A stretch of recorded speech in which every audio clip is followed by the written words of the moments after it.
All right, if you're pissed off about prohibition, let's make some noise on the count of 3. 1, 2, 3.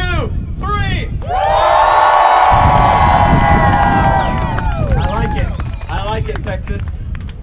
All right, well, my next speaker is somebody I'm excited to introduce to you. This is somebody who is actually running for a public office, will be able to enact real change on a real federal level. I'd like to get you guys to understand that the only way to really change policy is to get our candidates in office. Would you agree with that? Yeah. We've got one standing right here behind me. I'd like to introduce the candidate from the Libertarian Party, Mr. Ed Rankin for District 32. For the Texas Congress, not the federal Congress, excuse me. U.S. House. Yeah, that's all right. Thank you, Sean. First, when Sean had asked me if I'd speak today, I was actually very grateful and honored to be here. And they said, "What?" I said, "What time do you want me on?" He said, "Well, about 5 o'clock." Oh, 5 o'clock. I said, "Oh, people will be tired." And I forgot that right before 5 comes 4:20.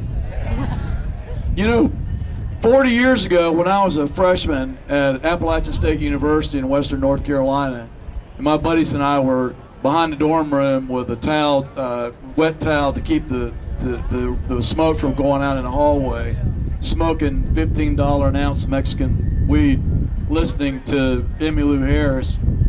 I couldn't believe that 40 years later, we'd still be standing here with this plant being illegal.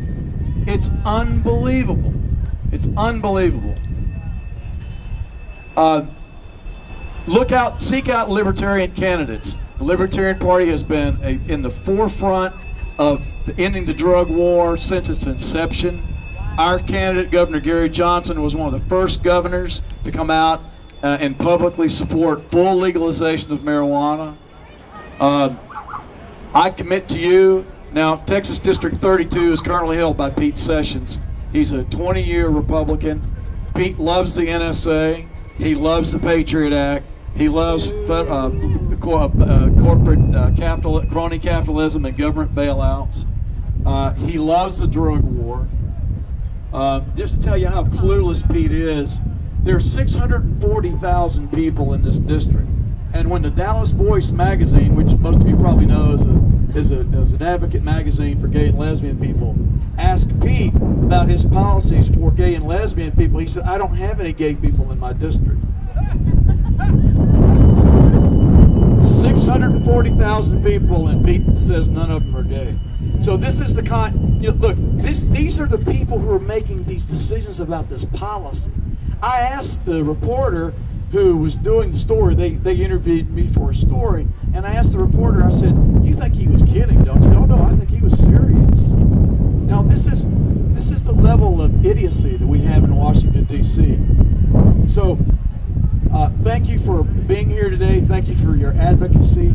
I commit to you that if you can help me go to Washington, D.C., I will do everything in my power to legalize marijuana, end the drug wars. We need to empty all the federal prisons of anyone who's incarcerated for a non-violent, drug-related offense.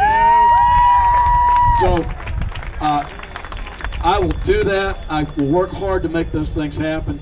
Thank you for being here today. Thank you for your advocacy. One other thing I want to say, and you wouldn't be here if you weren't strong advocates, but continue your advocacy, continue your activism. It's not simply enough to vote. You've got to get involved. As our mayor said, you've got to go down to your city council meetings. You've got to go to your the public hearings that your congressional representatives have. And you've got to ask them hard questions about these issues that are important to us and hold them accountable. So anyway, thank you. Let's make some change in Washington, D.C. At my web page is edrankinforcongress.com. Facebook is Rankin for Congress.